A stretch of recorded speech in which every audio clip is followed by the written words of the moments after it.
تم ہتھیار تھوڑے رکھتے ہو یا بہت، گھروں سے نکل آؤ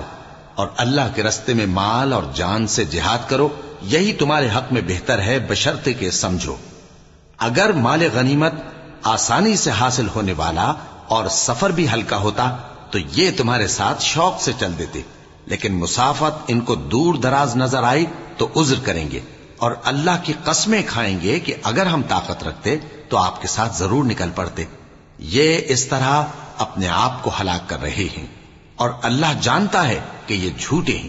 اللہ تمہیں معاف کرے، تم نے پیشتر اس کے کہ تم پر وہ لوگ بھی ظاہر ہو جاتے جو سچے ہیں اور وہ بھی تمہیں معلوم ہو جاتے جو جھوٹے ہیں، ان کو اجازت کیوں دی؟ جو لوگ اللہ پر اور روز آخر پر ایمان رکھتے ہیں وہ تو تم سے اجازت نہیں مانگتے کہ پیچھے رہ جائیں، بلکہ چاہتے ہیں کہ اپنے مال اور جان سے جہاد کریں، اور اللہ پرہیزگاروں سے واقف ہے۔ اجازت وہی لوگ مانگتے ہیں جو اللہ پر اور روز آخر پر ایمان نہیں رکھتے اور ان کے دل شک میں پڑے ہوئے ہیں، سو وہ اپنے شک میں ڈاواں ڈول ہو رہی ہیں، اور اگر وہ نکلنے کا ارادہ کرتے تو اس کے لیے سامان تیار کرتے، لیکن اللہ نے ان کا اٹھنا اور نکلنا پسند ہی نہ کیا تو ان کو ہلنے جلنے ہی نہ دیا، اور ان سے کہہ دیا گیا کہ جہاں معذور بیٹھے ہیں تم بھی ان کے ساتھ بیٹھے رہو۔ اگر وہ تم میں شامل ہو کر نکل بھی کھڑے ہوتے تو تمہارے درمیان شرارت کرتے اور تم میں فساد ڈلوانے کی غرض سے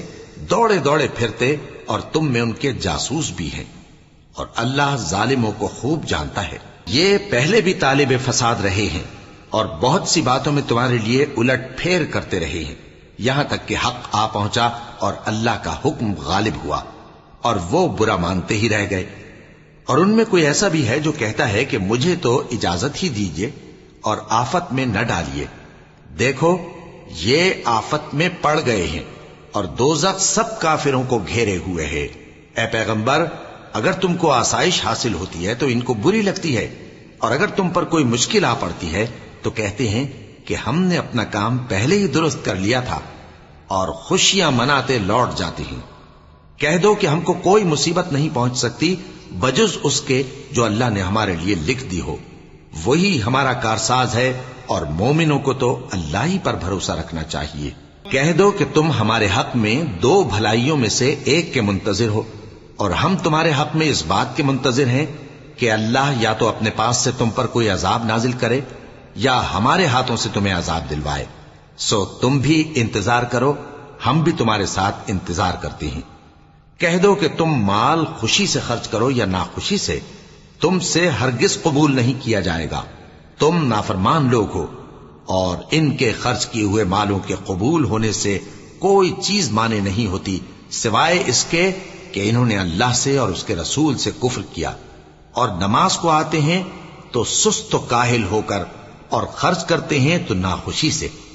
بس تم ان کے مال اور اولاد سے تعجب نہ کرنا۔ اللہ چاہتا ہے کہ ان چیزوں سے دنیا کی زندگی میں ان کو عذاب دے، اور جب ان کی جان نکلے تو اس وقت بھی یہ کافر ہی ہوں، اور اللہ کی قسمیں کھاتے ہیں کہ وہ تمہیں میں سے ہیں، حالانکہ وہ تم میں سے نہیں ہیں۔ اصل یہ ہے کہ وہ ڈرپوک لوگ ہیں۔ اگر ان کو کوئی بچاؤ کی جگہ جیسے قلعہ یا غار یا زمین کے اندر گھسنے کی جگہ مل جائے تو اسی طرف رسیاں توڑاتے ہوئے بھاگ جائیں،